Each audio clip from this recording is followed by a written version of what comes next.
This hour of the Costa Report is brought to you by Dole Food Company, the world's leading producer and distributor of fresh fruits and vegetables. Welcome to the Costa Report. I'm Rebecca Costa, and thank you for joining me for another 2 hours of Straight Talk Radio. I want to welcome members of our armed forces who are joining us from remote locations around the world, and also new listeners who are tuning in from coast to coast on our growing affiliate network from Florida, Massachusetts, Virginia, and Maryland to California, Hawaii, and Washington, and every great state in between. Thank you for making us part of your news week. In just a moment, former governor of Virginia and the man the Washington Post calls the hermit presidential candidate, Mr. Jim Gilmore, will be joining us to explain why he threw his hat in the ring and why Gilmore was shut out of the early televised debates. But before Mr. Gilmore joins us, as is my custom each week, let me tell you a little about his background. James Stewart Gilmore was born in Richmond, Virginia, and received his undergraduate and law degree from the University of Virginia. Between degrees, Gilmore enlisted in the United States Army, where he worked in counterintelligence.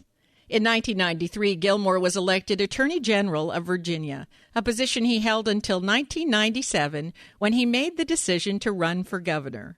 In January 1998, Jim Gilmore became the 68th governor of Virginia, and he was governor when terrorists struck the Pentagon in his state on 9/11.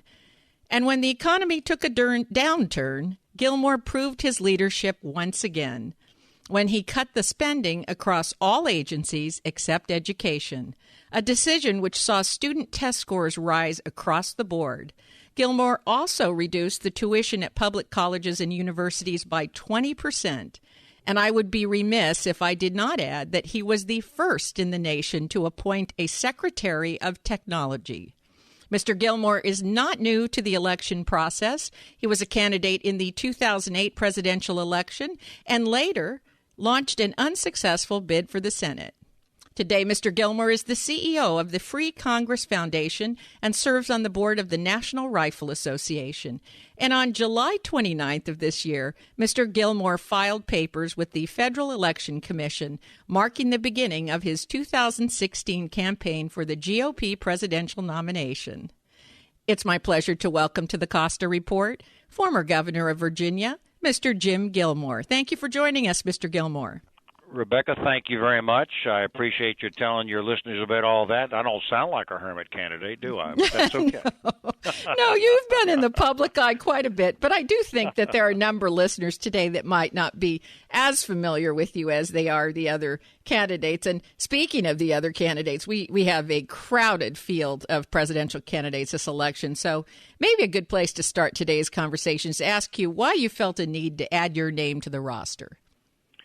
You know, Rebecca, I have spent a lifetime building the credentials and the experience to actually help my country. And I'm very deeply concerned right now about two principal problems. Number one is the really crying need to build this economy back up and get people's jobs back into place and get wages going up again. Every place I go, every place I hear, people are afraid for their jobs. They're afraid for the careers of their children. And they want to see somebody who's actually going to take charge and try to, get us into the pattern of growing the economy. Everything we're doing right now is counterproductive, and I want to do something to really help. Secondly, I have a deep experience in foreign policy that the other governors and former governors just don't have.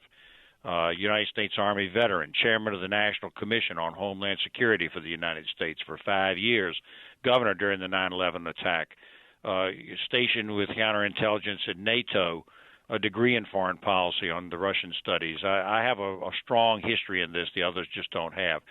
I'm just not, Rebecca, going to sit around and do nothing while I watch my country go down the tubes. I'm just not going to do that. I ought to be the president. Now the question is, can I put the politics together to make it work? And this is a particularly challenging year, but it's also a year of opportunity to maybe really try to do something to help the country. Well, you got that right. It seems to boil down to politics and funding when you strip everything else away. But let's talk about national security for just a moment, something that you have a great deal of experience in.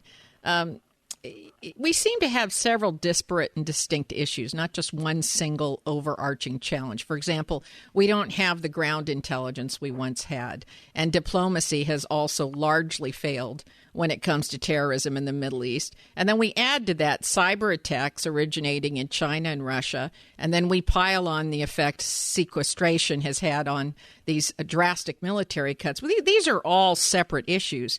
So of the four I just mentioned, which in your view has to be handled first? All this is tied together, Rebecca, and I'm glad you've got that larger worldview than just trying to segment everything. Listen, we used to have a military preparedness in this country that would allow us to address two crises in the world at the same time. That has deteriorated. Now we have a defense posture that will at best allow us to confront one challenge at a time. That is not safe for this country. It's very dangerous. So you asked me a direct question. What is the most important thing that we need to do right off the bat? The answer is, well, number one, we have to have decisive presidential leadership, someone who actually is projecting to the world that America is strong and is willing to stand up for our interests and our values. And that makes a difference in the world. It means that we won't necessarily be pushed so much or confronted so much or bullied so much the way we are today on at least four occasions. Secondly, we have to take the sequester off the defense budget. We just simply cannot continue to see this diminished spending. It's causing our Navy to be in a position where it can't respond. We don't have enough surface ships to do the job. We're not able to keep our aircraft carriers on station the way that we're supposed to. We're lacking a Marine combat brigade. The U.S. Army has deteriorated as a result of the overseas incursions and has not been rebuilt. These are all serious challenges that have to be confronted. So these are the things I would do. And finally, by the way, I have a long experience, as you know, in the terrorism issues. I chaired the National Commission on Homeland Security and Terrorism for the United States government for 5 years. And I know what I think we need to do. And let's just start in the Middle East. I think we have to build a new NATO in the Middle East. I've seen it work in Europe. I know it can work in the Middle East, but it's going to require aggressive American, assertive American leadership to work together with our allies in the Middle East and bring some order out of chaos before we really end up in a major war. So those are the starting points that I would make. Now, the beauty of NATO, of course, was that if one country that's a member country of NATO is attacked, it's the same as attacking any of the others. It is. It was in Europe in that model. Yes. Because would you suggest a similar model? Not necessarily. I think that's a great point of discussion. Charles Krauthammer actually asked me that question on Fox News one night.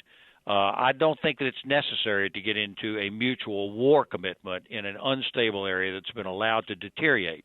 The reason it worked in Europe was because it was relatively stable in Europe. And the challenge there was to make sure that the Russians understood that an attack against one would be an attack against all, and it was a very commonality of interest across that community. We're lacking that in the Middle East. We've allowed that thing to deteriorate so far that I think that it's very volatile and a major war could break out there at any moment. But I do believe that the ability to act in concert together is something that is possible.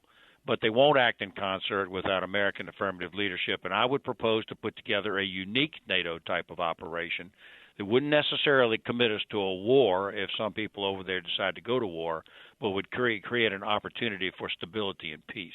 Now, I just have a minute before I've got to go to a hard break, but let me ask you this. Do you feel that it was a mistake on the part of NATO not to admit Russia to NATO? Yeah, I don't think that we probably needed to admit NATO Russia, and I don't think the Russians really wanted to play that role.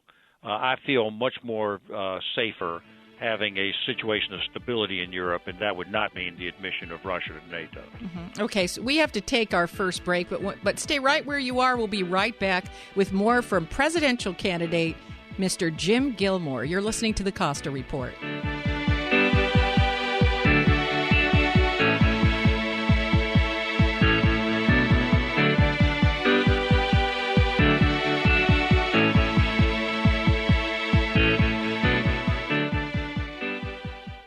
I'm here today with Scott Caraccioli. Where can people go to get Caraccioli Cellars wines? The best place is your computer and go to caracciolicellars.com, and that's CARACCIOLI, Cellars with a C. Or if you happen to be in the Carmel area, visit our tasting room in downtown on Dolores. We're also available in many restaurants. We're distributed in about 15 states, and we direct ship to about 30. So there's a good chance that we can get it to your door. And I will tell you that the easiest way to get the wine is to go straight to the website. It makes it so convenient to have it arrive at your doorstep. I cannot tell you how many dinner parties I've had where, even though you're not that far away from me, I've ordered by mail so that the wine would arrive in time for my dinner party, and it always has. Visit the Caraccioli Tasting Room on Dolores Street in Carmel by the Sea, or find us online at caracciolicellars.com, or reach us by phone 831-622-7722. If you're wondering what to do with all that data you're creating, do I have an offer for you? Tableau is drag-and-drop software that people of any skill level can use to analyze and turn data into something actionable. That's right, I said actionable. And isn't that what all that data is for? With Tableau, you can connect to any data in virtually any format and visualize it on the fly. Databases, spreadsheets, even big data sources are instantly combined into usable charts, graphs, reports, and dashboards. People can analyze data and drag and drop at 10 times the speed of a traditional business intelligence system. But the most impressive thing about Tableau is that anyone can use it. And just to prove the point, you can get a free 14-day trial from Tableau just by mentioning you heard this ad. But do it now, because this offer won't last. For your free 14-day trial, visit Tableau at tableau.com/Costa. That's tableau.com/Costa. Tableau software. What's your data trying to tell you? Hello, I'm Paul, a student at Hillsdale College. Here is my professor, Dr. Larry Arnn, on the separation of church and state. America's founders believed in the separation of church and state, in that the country was not to have an official religion or an official sect. But that did not mean that government was to be hostile to religion, or even indifferent to religion, as many today argue.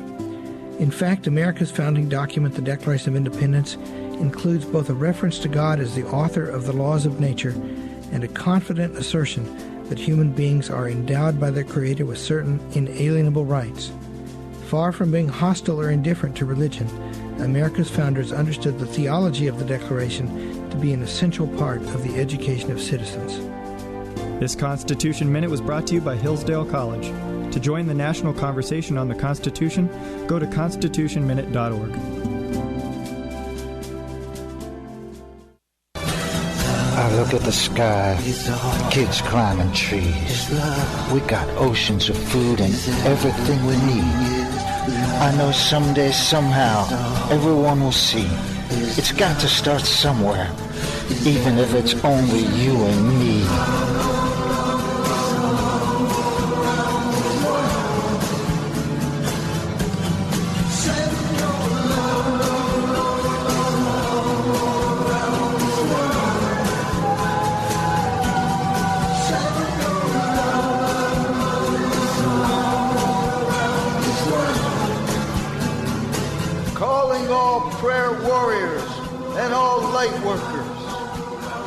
The true spirit of America lives Sundays, 10 till noon. Join the circle of love and light around our nation on Remember America, Sundays, 10 till noon.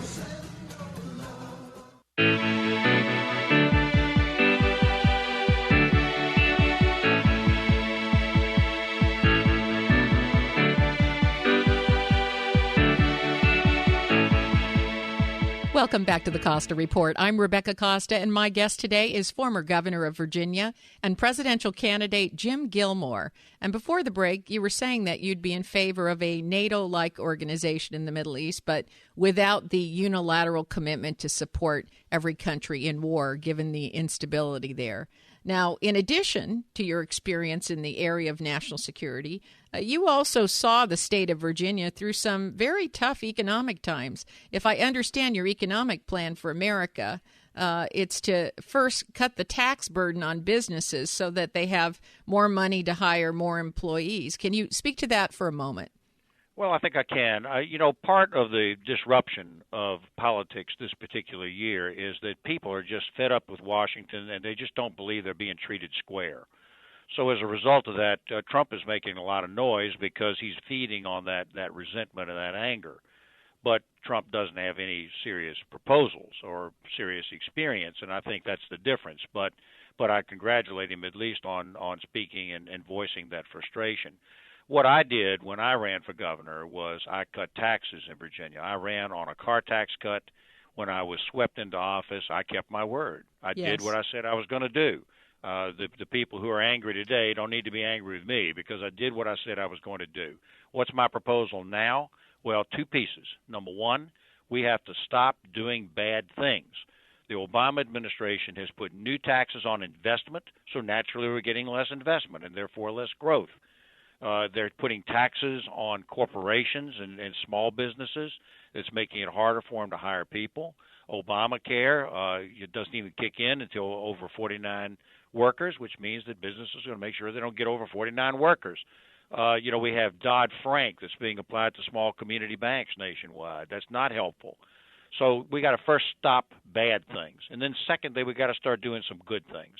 We've got to clean up the tax system and create a new personal property tax or personal tax system that gives people a tax cut so they spend more. We've got to make sure that all commercial activity is put together and then taxes are reduced on commercial activity down to 15%.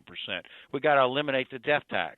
You put a few tweaks with that, and the long published program that I have developed will grow the economy. And then at that point, what will happen is there'll be more jobs, which means more job security, which means young people who today can't get a good start, which I, by the way, consider a crime. We're creating a lost generation, and I want to undo that lost generation and get people going again. We need to build things up in that way. We need to make sure that young people can get careers and that people who are working part-time, who want to work full-time, will actually have an opportunity to do that. And the goal there, Rebecca, is to create rising wages. People are telling me nationwide they're tired of working for the same amount of money for years and years and years. We got to get wages moving again, and that's one of my principal goals and how I'm going to do it. Now, we live in a time when we can place an order for a piece of inexpensive furniture made in China, and it's delivered to our doorstep in 2 or 3 days. So what kind of economic growth should we expect in this country? You say 2 and 3% is too low. Is that right? I do. We need to do more. So what's realistic in a global economy? What would you propose is realistic? First of all, we ought to build a program that gets us over 4% growth. Mm-hmm. The historical norm in this country is 3.2. If we're not growing at 3.2, we're actually losing ground. We're actually losing jobs. We're actually losing growth. But I think that we have to recapture that was lost in the recession, and that means we have to turbocharge the economy. And the program that I've laid out will actually do that. And, then at that point you begin to get some excitement going. And young people get chances to really, get out of their parents' cellars and get started on a career. And that, people can get wages up again. And people who are working today can have a job with some manufacturing if we don't end up doing what we're doing now, which is hurting the growth of this country. I am determined to grow the economy because that's what people are telling me is on their minds. And, of course, the national security piece is just very serious. I mean, it's very dangerous right now, and I really don't think that this is the time to put an amateur back in the White House with this international crisis that's in front of us. Mm-hmm. Now, the flip side of reducing the tax burden on businesses and individuals is also reducing spending. So tell us a little bit how you reined in that spending in Virginia and how you would do that on a national basis. We controlled spending in Virginia because we had to. As things were moving down, I wanted to make sure the tax cut was really delivered, and at the same time, I didn't want to reduce the way things were supposed to be handled in Virginia. But we were able to find the efficiencies and command all of our agencies to reduce the budgets, and they did. We asked them to put together a plan, and they did. And we demonstrated that you could run the government well by managing it well. But the national challenge is different, Rebecca. Yes, we need to control spending in the United States. I think we can do that. I think that right now my lesson as governor is that the legislature, in this case the Congress, will spend every dime that you give them. They'll spend everything that you give them, and then demand more. Executive presidential leadership says that we set out our goals and our policies, we set our priorities, and we make sure that we fund the government appropriately, but we're not ripping the taxpayer all the time. Mm-hmm. The taxpayer has got to have more money in order to improve their quality of life. I proved you can do it in Virginia, and I know I can do it nationally. Now, would you be in favor of a flat or a fair income tax? The Gilmore plan, which we call the Growth Code, in effect ends up basically being a 15% tax across the board on business and individuals. But there's some variation into it to be fairer and to be more reasonable. But I think getting towards that flat tax direction is a better approach. Fair tax is a consumption tax, and you would have to really jump the sales tax nationwide on everything up really high in order to make that implement. I prefer instead the growth code that I've designed and I've developed because I know that it'll build up the economy and really help working people. Well, I've made the argument several times on this program that the more complex the tax code gets, the more it works against the person on Main Street because they can't hire the really smart tax attorneys and CPAs that find the loopholes that allow a GE not to pay any taxes, right? So complexity of the tax code works against the hourly wage earner and the middle class. It does. And if you look at the growth code, which, by the way, you can find on my website, gilmoreforamerica.com, you can also find it on the nonprofit, nonpartisan organization I've been running for several years at Free Congress Foundation. That's freecongress.org, although that's not political. But the work that we've done to create a good policy is now what I want to run on for President of the United States. And you can look at that program, and I think that it's an appropriate one. So in your view, our tax system might need to be overhauled. We need to reduce spending. As you said earlier, this may come down to simply having someone that's an experienced money manager, such as a governor in the office of the White House. I believe that the candidate will come out of one of the governors or former governors. But the difference is that I have the foreign policy experience the other governors do not have. And you know what? People may want to put an amateur in the White House, but I think we've had that before for 8 years. Mm-hmm. Now, we have to take another short break. When we come back, we're going to find out where candidate Gilmore stands on the issue of immigration. You're listening to the Costa Report.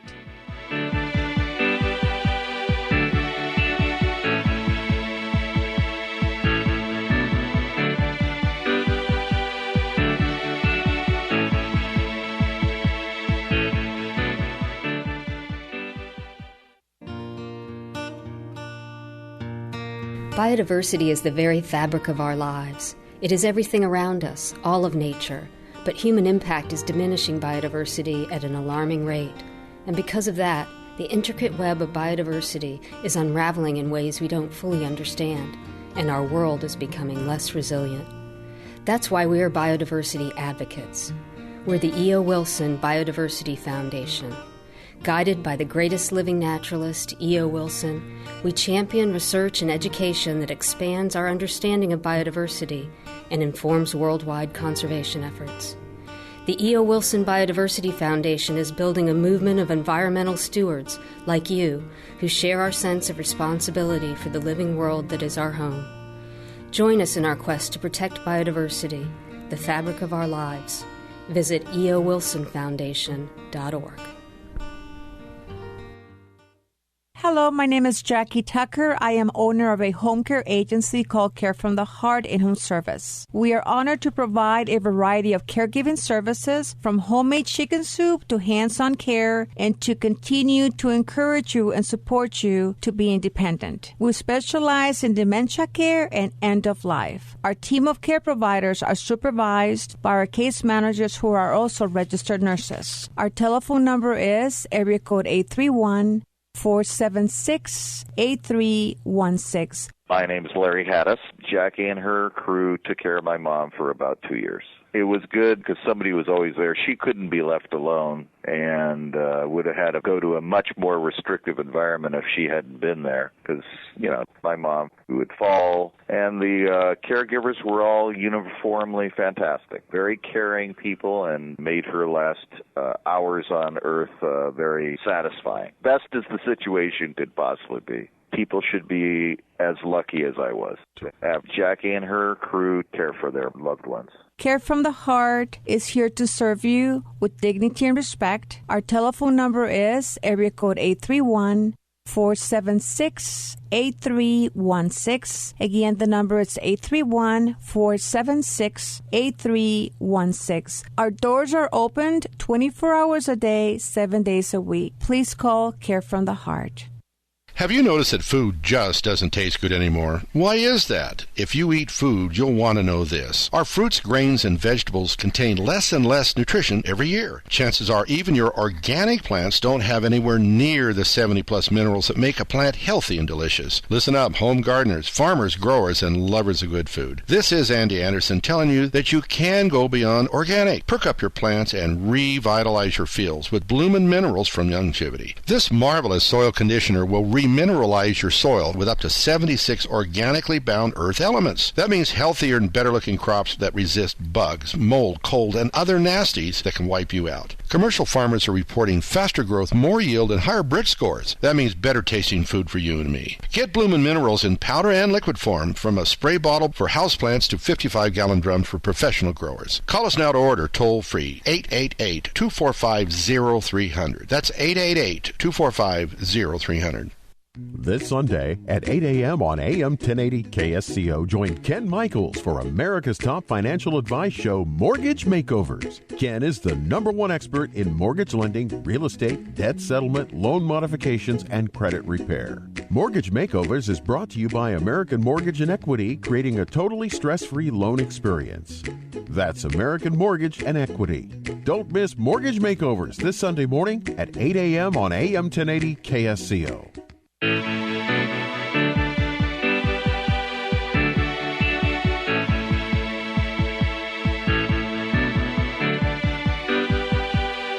Welcome back to the Costa Report. I'm Rebecca Costa, and if you're just joining us, my guest today is 2016 presidential candidate Jim Gilmore. So let's switch gears and talk about another hot topic this election, immigration reform. When it comes to immigration, you seem to be in lockstep with Donald Trump. As I understand it, you'd be in favor of deporting anyone who came into the country illegally and then requiring them to start over by applying for reentry. Is that right? Sort of. Sort of. Okay. I believe, first of all, it's highly complicated. So let me tell you, listeners, how I really am. First of all, I'm not really there with Trump. He has said that he wants to take all 12 million illegal immigrants and put them on boxcars and ship them out of the country. And I know that a lot of people in America feel that way. They're very emotional about it. I just don't think that's practical. I don't think that's the kind of country that we're going to be. I don't believe that's the case. Now, anybody coming in now that continues to overstay their visas while we got a handle on the situation, I think they should be deported. But the people who are here and have established themselves, I want them to get work permits. I want them to come out and register. But I do not approve of a path to citizenship. If you're here illegally, you ought not to be able to break the law and have a path to citizenship. I also divide from Trump on the issue of birthright citizenship. I get very nervous when he starts attacking the 14th Amendment. Mm-hmm. I get very nervous when he starts trying to take away citizenship for children born in the United States. I am not in favor of people who come here to manipulate that birthright citizenship and just have babies and grant that citizenship.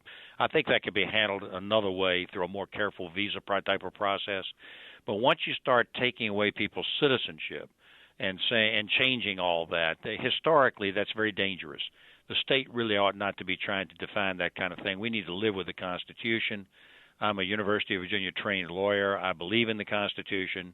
That's why I'm on the board of directors of the National Rifle Association. I believe in the Second Amendment. So I really divide from Trump on most of those issues. However, I do agree that sanctuary cities are not permissible. I do agree absolutely that felons that commit violent crimes or any kind of crimes need to pay their penalty and then be deported promptly. So I think that this is a complicated issue, but I believe one that we can deal with the inherited problem that we've got in a responsible way. What about the people that are already here and have been working in this country illegally? You mentioned 12 million. Some estimates are much higher than that. What about those folks? I think we're not going to be able to ship them out. I think we're going to have to ask them to register, get them to demand, really, that they register, get work permits, but not have a path to citizenship. So you'd give a limited amount of time for you to register, and then past that time, we would deport you. Yeah, I think that if we do that and people still don't register, then I think they're on their own. But what I'm trying to deal with here, Rebecca, is not a situation I'm happy about. It's just what we've inherited because of bad executive leadership and congressional leadership for a long time. Now it's up to us to deal with this issue and get the train back on the rails in the right way and get people obeying the citizenship laws of the United States. Now, are you in favor of building a wall to the south? Yeah, but I've actually lived along that southern border. I was trained as an intelligence agent in Fort Huachuca, Arizona, and I know how vast that distance is. But I think that if you put up the appropriate types of walls and you put up the appropriate type of border control people and you put up the proper observations technologically, we can begin to get a handle on this in an appropriate way. So, yeah, a wall is more complicated than just building bricks and mortar. But I do believe we ought to secure our southern borders absolutely. In fact, all of our borders. If you're going to be a country, you've got to be able to control your own borders. Yeah, well, don't we have to build a wall to the north of us? If we don't build a wall to the north, isn't that just going to redirect illegal entry? Yeah, but that's not possible. I actually looked at that, as a matter of fact, in some of my business contacts over the years. You know how vast that is? I mean, you can't make enough barbed wire to do that. And besides, what a terrible message it is to our friends to the north that have so much interactions between us. There are other ways to control our borders and to control people going in and coming out than building a wall and an impossibility across the northern border. Well, why haven't we used those ways? Well, we should be doing it. We should be paying more attention to the immigration issue without any doubt. But I think we have to be reasonable and responsible. I mean, I could sit here on your radio show and just say all kinds of reckless things, but I actually want to try to solve the problem, deal with the issue. And one more thing. I'm not in favor of sending a message of anger, resentment, or hatred to the Latino community. I think we're doing that, and I will tell you as a matter of practical politics that's a good way to kill off the Republicans in the next election. But I do think the people have to obey the law. But I am not going to send a message of hatred to anybody. That's not the kind of candidate I am. Mm-hmm. Now, what do you say to folks who are worried that the U.S. economy is still in the middle of a fragile recovery and alienating millions of illegal workers will just be another punch to the gut of that recovery? After all, an overwhelming majority of illegal immigrants are quietly working. They aren't the criminals that the media shines the attention on. Well, I've said several things here. I'm not interested in sending a message of anger. Mm-hmm. I'm not interested in saying that we're going to have open borders. I think that at some point we got to get back to obeying the border laws, to obeying the immigration laws of this country. But we got to fix the problem we've got, and we do have millions of people over here making a contribution. And I think that we need to get them registered under work permits. But I'm sorry, I'm not in favor of a path to citizenship if a person is here against the American law. We just have to find a way of living with the situation we've inherited and making sure that going forward that our laws are strictly adhered to. Now, one of the ways that we can control our borders is using drones and a lot of technology that we have that we don't seem to take advantage of. And I want to point out that you were the first leader in the nation to appoint a Secretary of Technology in the state of Virginia. Tell us why that was important, and if you were president, would you be opening up new cabinet positions focused on technology? It would certainly be a good thing for the United States. When I became the governor of Virginia, I knew how advanced we were with our technology industry in Virginia, but nobody knew about it. Everybody talked about California, which was Silicon Valley, which is a giant asset to the people of the United States.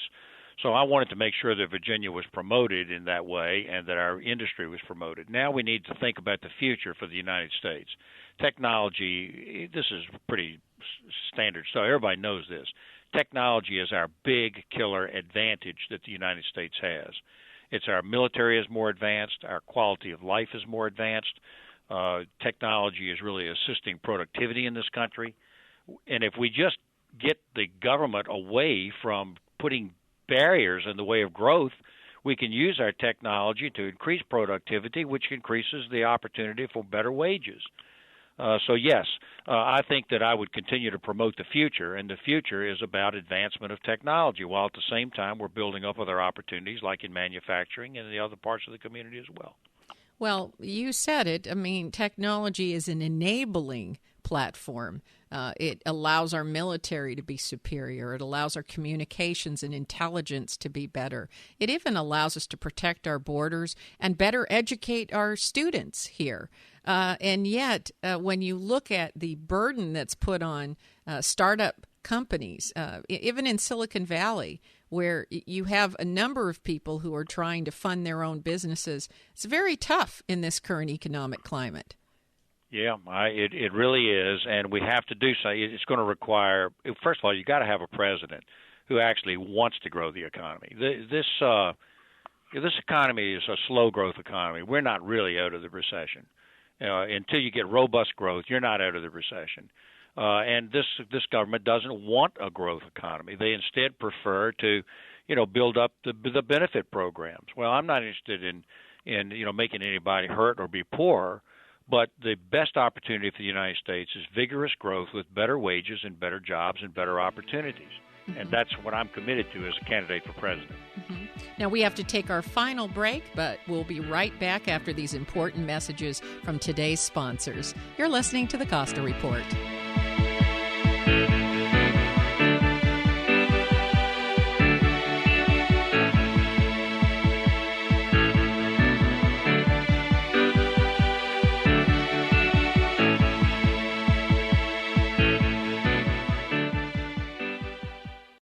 Do you love creating salads as much as you enjoy eating them?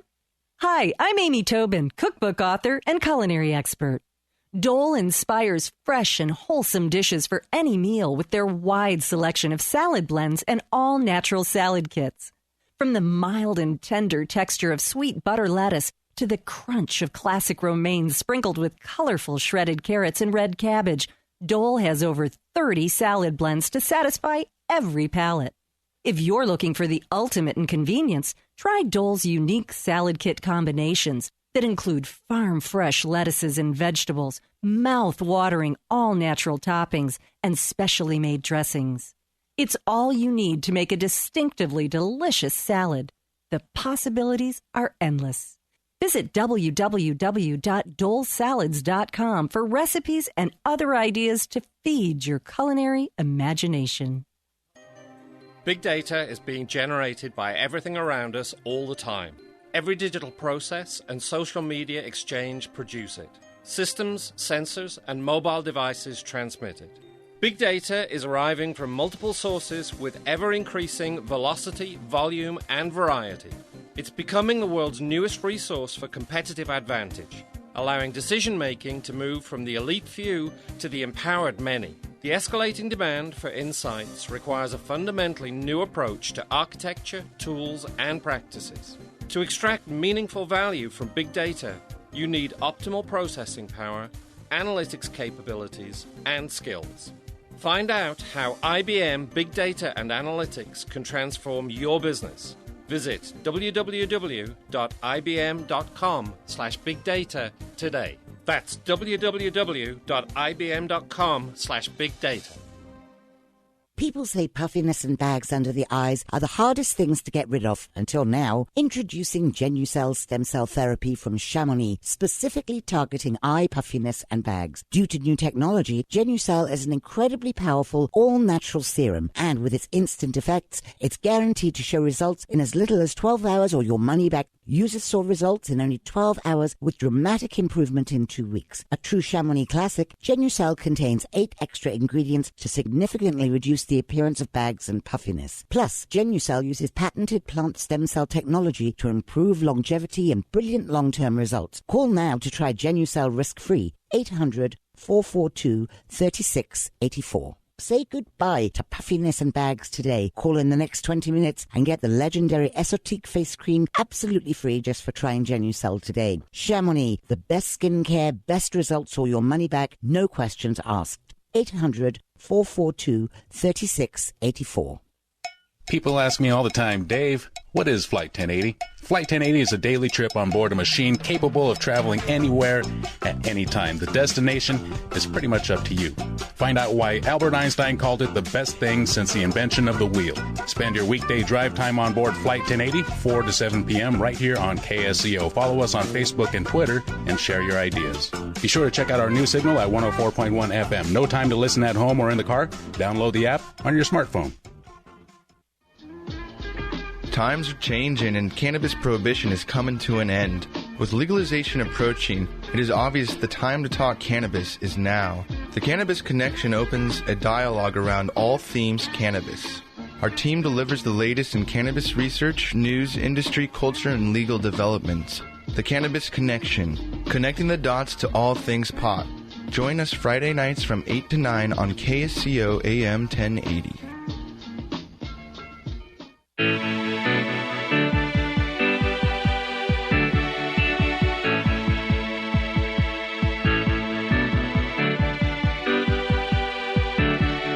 Welcome back to the Costa Report. I'm Rebecca Costa, and my guest today is Jim Gilmore.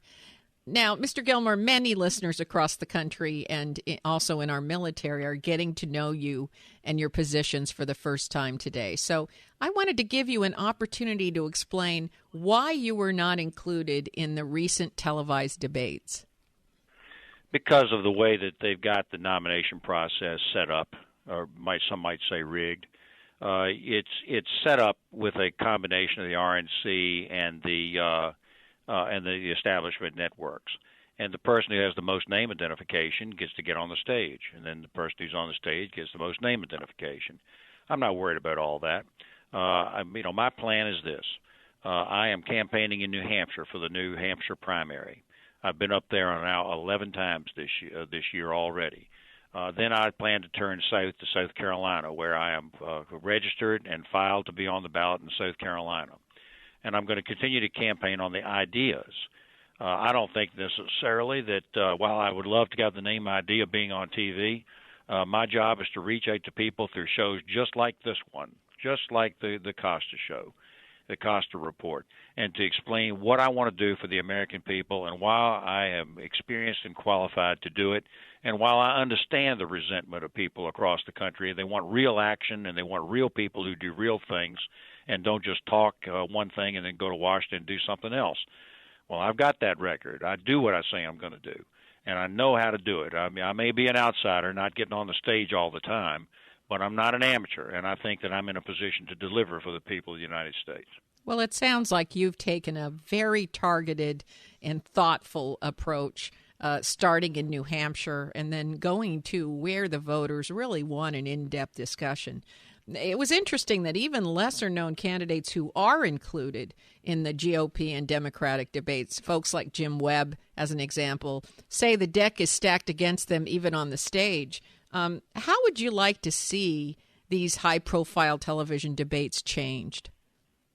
Well, I think that people who are proper candidates, who have actually held public office or have been prominent in another field, and then offer themselves as a serious candidate, they're out there with their committees and raising money, ought to have a chance to express their views.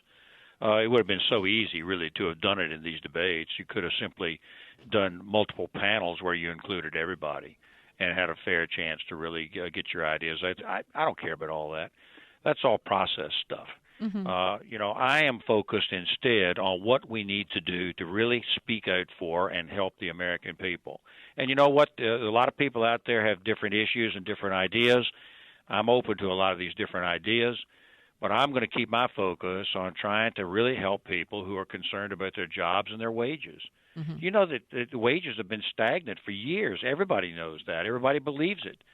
Republican, Democrat, old, young, liberal, conservative, socialist, conservative. Everybody agrees that wages are flat and stagnant, and it's meaning that the standard of living of the people of the United States is not going up. And, you know, everything that has been going on in the last 8 years has been very deliberately passed by this administration and this Congress to slow growth. And now they're concerned about this, so they're trying to build up things, and they're trying to intimidate governors into expanding Medicaid, for example. John Kasich did that. We've got other issues out there that we need to address. Common Core education, I'm against that. When I was governor, I actually came to understand the importance of education at the local and state level, not the federal level. Mm-hmm. Common Core education supported by Jeb Bush and Governor Kasich. So I'm not the same as these other candidates. And my job is to get out here and really address the concerns and issues and not worry about the process right now or whether the system is being rigged against candidates. I mean, I've got to go out there and fight for the people, and that's what I'm doing. Mm-hmm. Now, there's no question it's hard to compete with the kind of deep pockets and fundraising machine Donald Trump has. And with so many candidates still in the race, fundraising has to be a challenge. How's that going? Well, it's going fine. I have not done what some of the other candidates have done and have built up such major expenditure that they end up going bankrupt and having to drop out of the race. I'm running the kind of campaign that I think I can actually finance. And I'm doing that. I've got good staff people in the center. I've got excellent people in New Hampshire and South Carolina. We're doing what is necessary to actually run for president without breaking the bank. But, your listeners can help me if they choose to. Now, do you have a website where they can go to learn more about your positions and make contributions? Yes, I do. Gilmoreforamerica.com. They can make contributions. If you've listened to my radio show and you think I'm worthy of getting into this race and helping the people of this country, they can go on the website and donate, Gilmoreforamerica.com, and I'm asking them to. I'm asking for something else, too. Since the game this year is all about polling, and since I haven't been in public office for 10 years and I'm entering on the basis of ideas and commitment, if people hear this radio show and they say, well, Gilmore, maybe he's the guy, then answer the polls. You've got a very broad reach with this radio program, Rebecca, and a lot of your listeners are going to get a poll. And when they do, ask them to speak out for Jim Gilmore, and that'll help me too. Well, one of the things I do admire is that you've been running your campaign the way that you ran the state of Virginia in terms of your fiscal responsibility. And that, in many ways, foretells how a president would handle the finances of the country. I'm not going to break the people of this country. I am going to grow the economy and advance this nation into the 21st century. But that means that you have to be respectful of taxpayers and understand they got bills to pay. That's why I cut tuition in Virginia 20% and at the same time maintained our colleges. That's why I cut the car tax in Virginia in order to help regular working people, particularly young people who don't have much sometimes except a car. I mean, I thought about that kind of thing, and I'm going to speak out for the taxpayers of this country. I'm going to be respectful of their money. And I know from experience that legislatures will spend every dime that the public gives them, and I'm just not going to take it all. Mm-hmm. We're going to do something to advance the country into the 21st century, but we're going to do so in a sophisticated and smart way. I'm going to ask you to give your website one more time. Gilmoreforamerica.com. Gilmoreforamerica.com, and unfortunately, that is all the time we have left today. But before we close out today's program, I want to thank you for your service to our country. Thank you, Mr. Gilmore. Being on your show has been a great fun, and thank you very much, Rebecca. Thank you, and come back soon. If you have a question or a comment to make about our interview with presidential candidate Jim Gilmore, you can contact me on Facebook, Twitter, and LinkedIn, and also by using the contact page on our website at RebeccaCosta.com. And while you're at the website, make sure you pick up your copy of The Watchman's Rattle. In fact, pick up more than one copy and get a head start on your holiday shopping. Where else are you going to get a gift with a custom dedication and autograph, all for under $20?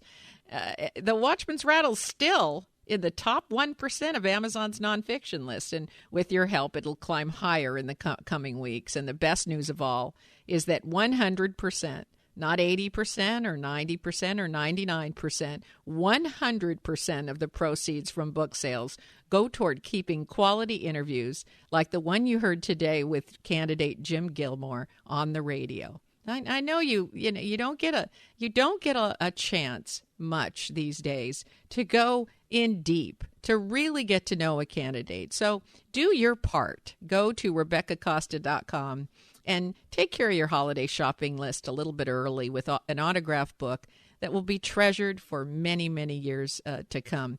Now, one thing I do want to point out is that you may have noticed in the last few months, we have been, our producers have done a wonderful job of reaching out to candidates that are not included in these debates, that have been shut out by the mainstream media, who just seem to only want to chase the candidates that are polling high. And as Mr. Gilmore pointed out, that's one way to do it. But another way to think about it is participating in the polls. So if you like what you heard Jim Gilmore say, or John McAfee say, or Jim Webb, well, Jim Webb has dropped out, but if you like some of these candidates, it's really important to participate in the polls, because without that polling support, they don't have a chance to get heard on national television. We're very fortunate. We've got 180 affiliates across the United States, and they pick up this program exactly for the reason that you heard today, because we create airtime for every candidate, and we will have every candidate on this program and treat them with respect and fairness. Now, next week, we're going to take a step back from politics, business, and global events to speak with well-being expert Deepak Chopra. We've all had the experience of feeling invisible at a party, at work, at home, even in a crowded room. Join us next week as we discover what to do when we feel invisible. That's here next week on the only program that puts policy ahead of politics. Now stay tuned for a second hour of Straight Talk Radio.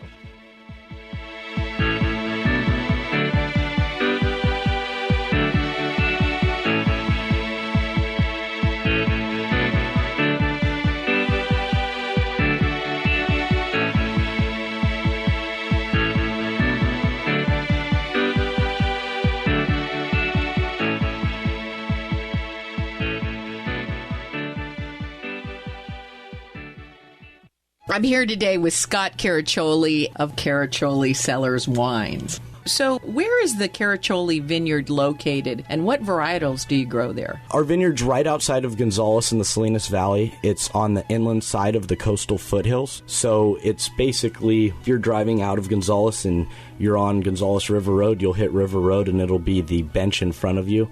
And we only grow 2 varietals on the whole vineyard, Chardonnay and Pinot Noir. It's about 38 different blocks and 124 acres, so it's planted like a true winemaker vineyard with a lot of different clonal and rootstock combinations, changing every few acres, so we're really able to take advantage of specific spots in the vineyard and farming them ideally for that place in that vineyard, that clone, and that altitude. Visit the Caraccioli Tasting Room on Dolores Street in Carmel by the Sea, or find us online at caracciolicellars.com, or reach us by phone, 831-622-7722. If you have a home, you have problems. But in your neighborhood, you've got an ace in the hole. Hello, Charlie Friedman here with good news for all of you out there who have a garage door that needs painting, a gate that needs a hinge, or a leaking seal on the shower faucet. The good news is you can find a solution for almost every home and garden problem at your neighborhood Ace Hardware store. That's right, you don't need to go to that big box store because you can find neighborhood Ace Hardware stores in Freedom, Marina, Gilroy, Salinas, and at 2 locations in Watsonville. These Ace Hardware stores are locally owned by my friends Manuel and Carlos Rodriguez. They're almost always on hand to make certain you find the solution to your problem. So, when you have a problem, head for your neighborhood Ace Hardware store. You'll be met at the door and taken straight to the solution to your problem, and you'll be on your way soon with the solution in the bag and a smile on your face. Now at all Ace locations, pick up your Longevity Tangy Tangerine and Healthy Body Start Packs at great prices. Ace is the place, your ace in the hole. Serving Northern California for over 65 years. This is KSCO Santa Cruz.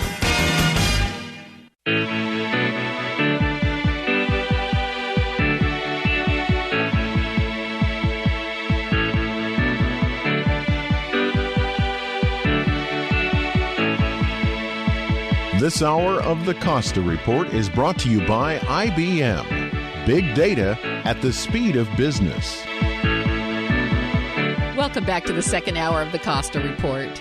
I'm Rebecca Costa, and during the first hour, we had an opportunity to speak with the man the Washington Post calls the hermit presidential candidate, Jim Gilmore, who, as you heard, was the governor of the state of Virginia when the Pentagon was attacked on 9/11, and also saw his state through some tough economic times by making difficult budget cuts across the board, with the only exception being education. And as a result of taking a hands-off approach to education and also reducing tuitions for public colleges and universities by 20% in his state, test scores, according to every possible way of measuring, rose in the state of Virginia. Now, given his track record, you might be asking yourself the same thing I am. Why don't we know more about Jim Gilmore? And my answer is twofold. First, let's start with his career as governor of Virginia. In the state of Virginia, governors are not permitted to run for consecutive terms. So in most cases, governors serve one term, and then they return to their previous jobs. And this is one reason the name Jim Gilmore is not as familiar to many Americans. He wasn't a career governor. He got in, did what he could, and then he got out.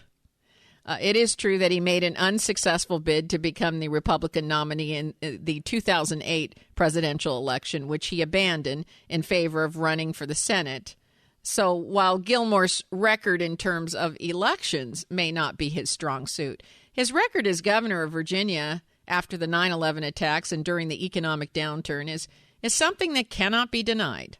Which brings me to the second reason we don't know or hear much about Jim Gilmore. As we've witnessed in the recent debates and the coverage before and after the debates, the media has not been doing its job. And what job is that? That job is to inform the public. Something, if you've been listening for a while, I take very seriously.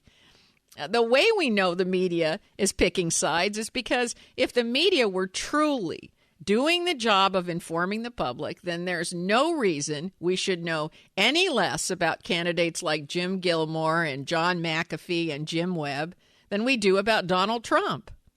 So what does it mean when the media doesn't play fair? Well, that's an easy one to answer. It means that the only way candidates have to even the scales is with paid advertising. In other words, if and when you can't get free airtime, then you have to buy it.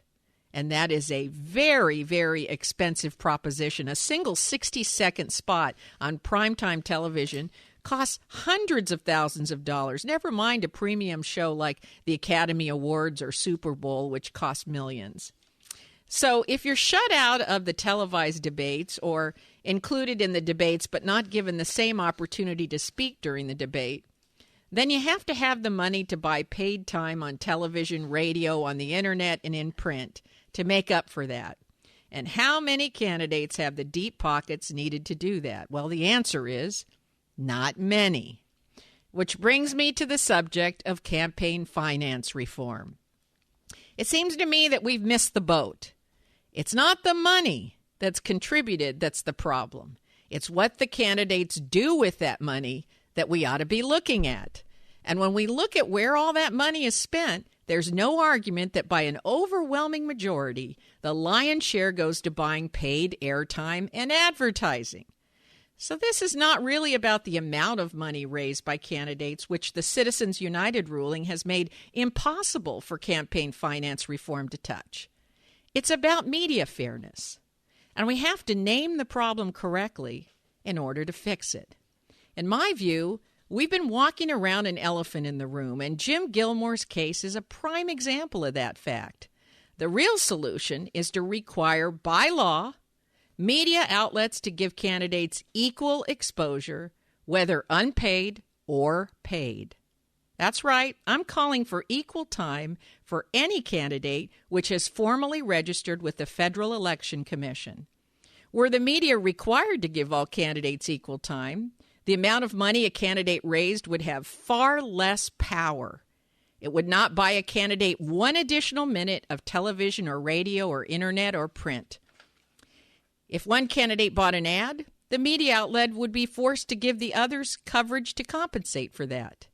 And in my view, this would be the start of real election reform, rather than the time wasted trying to stop the flow of money into campaigns. All we really need to do is look beyond the money at what the money is being spent on. How hard is that? Not hard at all. All we need to do is work the problem from the other end, as is so often the case, and that is to make the media behave the way it should behave when something as important as an election is at stake. Now, I know I'm going to get plenty of emails about this, particularly when I bring up Citizens United. I know that we believe that somehow there is a way to work around the Citizens United ruling. I know that people want to control the amount of money raised by candidates and the amount of money they can spend. But if we take a look at the problem from the other side and look at what they're spending it on and regulate and equalize what they can spend it on, we achieve the same goal, and we do it simpler and legally. Now, on that note, we're going to have to take another short break, and when we come back, Charles Friedman and Bill Graff will be joining me in our weekly roundtable. And if you've listened to the program for any amount of time, you know this is the part of our program where the host completely loses control. And I like it that way. I like to see a good tussle every now and again, and I can see both gentlemen entering the studio, and they're raring for a hot discussion. So stay tuned. We'll be right back. You're listening to the Costa Report.